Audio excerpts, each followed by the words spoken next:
A good friend of mine, a very funny gentleman. Please give it up for Mr. Walt Stevens.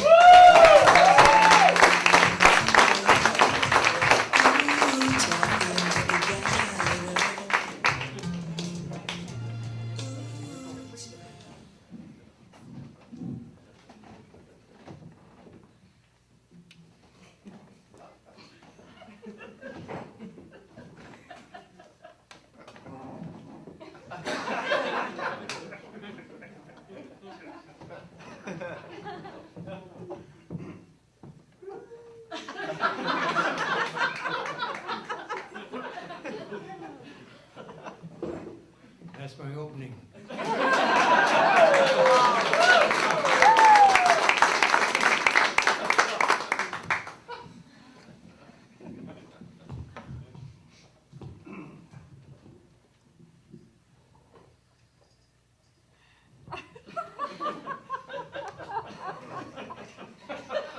Hi, Mike. Stan. Good to see you guys. Well, my name's Walt Stevens, and I've had a real bad hair day. I'm living proof you are what you eat. My favorite food's potato skins. I did try buying a hairpiece one time, but I sent in my $29.95. I saw the advertising on the TV, and the only bad thing is I had to pick it up down at Costco. I had to buy 12 of them. Had a good price on them, though. I put it on. I didn't like it. It was hot, and uncomfortable, and besides the chin strap kept cutting my hair.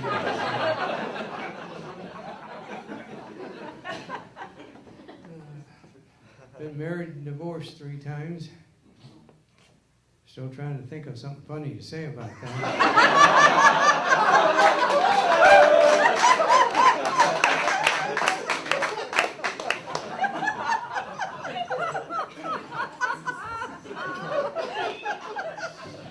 First wife, she had this thing for mustaches.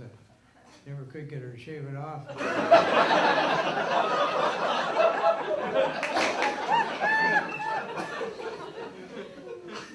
You have Italians in your family too. My second wife, she ran off with the first wife. She liked mustaches too. My first wife, she and I had a very bitter divorce. It was really rotten. And after $50,000 in attorney fees and 3 years of arguing, I finally lost that argument. The judge said I had to take the kids. They turned out all right, though. My son, I'm real proud of him. He graduated from UCI, University of Complete Idiots.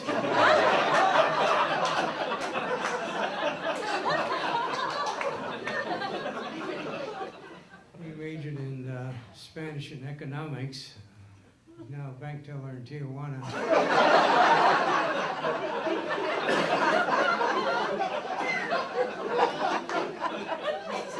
See, and my daughter, she's an entrepreneur.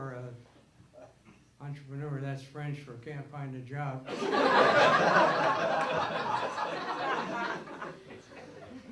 She opened a Jenny Craig franchise in Somalia.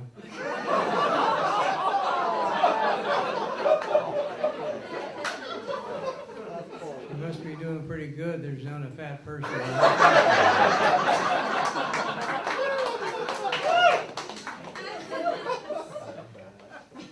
I took my granddaughter, Nicole, down to the Museum of Ancient Man down in San Diego a couple of weekends ago, and when it came time for us to leave, they wouldn't let me out.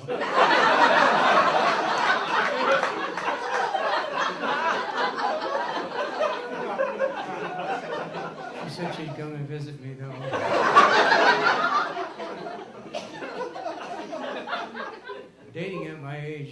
kind of learn to adapt. When I was younger, my ideal woman was a red-headed nymphomaniac that owned a liquor store.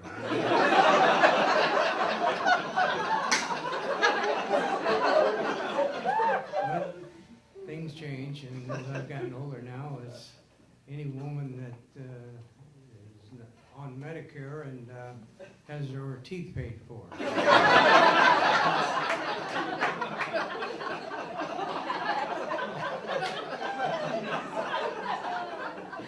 If I date anybody that's not on Medicare, it's called jailbait.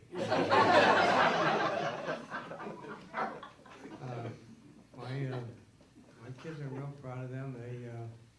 They turned out okay. I got rid of them.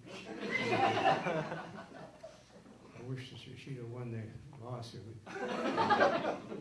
I was a pilot for American Airlines for 32 years, and to pay alimony, that came in handy. I logged over 37,000 hours in those 30 years, and I really enjoyed the job. I finally had it down. It pull back, you go up. Pull forward, you go down.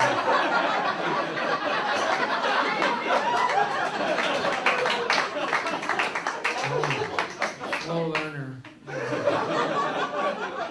People have asked me if I ever had any hijacking on. Well, I had one guy that busted into the cockpit and held a gun on me. He said, take me to Miami. And I said, well, that's where we're going. He said, that's what they said the last 3 times. They ended up in Cuba.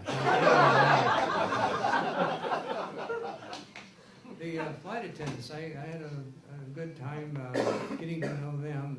It seemed like it was inversely proportionate. The more pretty they were, the dumber they were. And I had one flight attendant come up in the cockpit, and she asked what time we get into L.A., and I said, well, coming back from Honolulu, I went up and I got the tailwind and the jet stream, and we're going to be an hour early. And she said, how'd that happen? I said, well, I took the shortcut.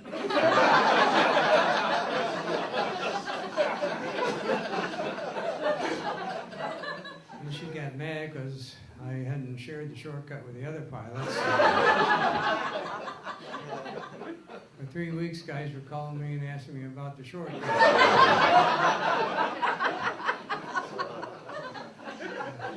I learned to fly in the Navy as a nasal radiator.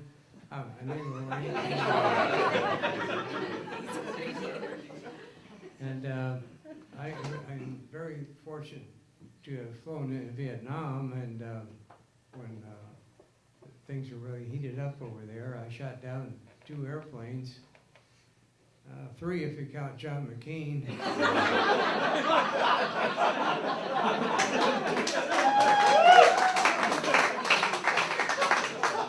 He never has gotten over that. Try to call him, he won't take the phone calls. So a loser, I guess. Well, I've gone up to Melrose Street up in Hollywood and walked there, and when I was killing time waiting to be called in for auditions for commercials and things, and I noticed that's where you want to go if you want to buy a condom. Every other store is a condom shop. So I had time to kill. I wandered in, and I saw the different kind of condoms, and we had a glow-in-the-dark condom. And so I thought, well, try that. And so I bought 6 or 7 of them, and brought them home, and my age, you know, and the only thing they were good for is I got a job as an usher at the theater.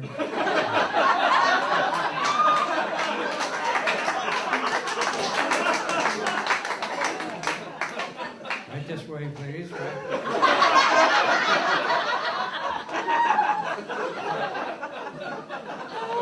And if there's ever a national disaster or a flood or war, I could help direct traffic. Keep it coming, keep it coming. Stop, stop. I said stop.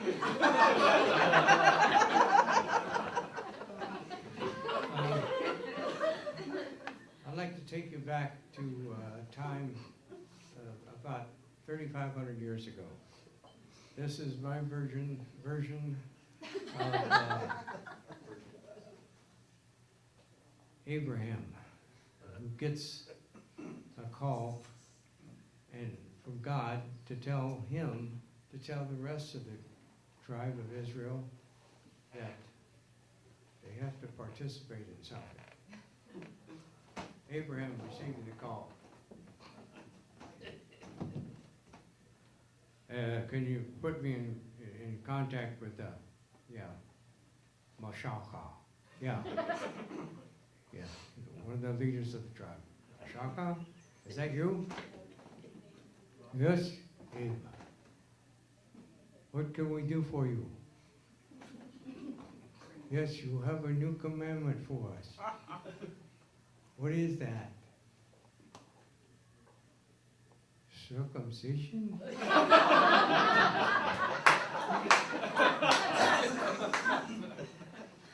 That doesn't sound good.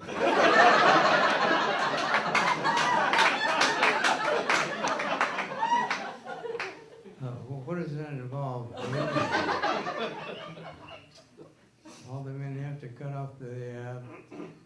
is that what you call it? Do all of us have to do that? What about the leaders too? I'm going to have a hell of a time selling this to the guys.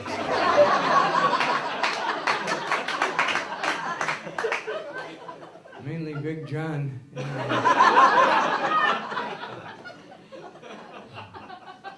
What am I going to do about it? Well, I think I'll keep my head shaven and get a tambourine and go to the airport and try to find some people to donate money to the Maharishthias. But thank you. It's been a joy talking to you.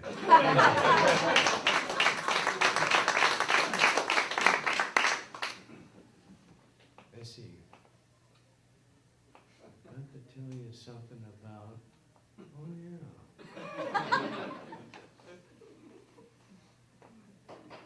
This is a robot taking a drink of water who has the hiccups.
Walt Stevens, folks. Walt Stevens.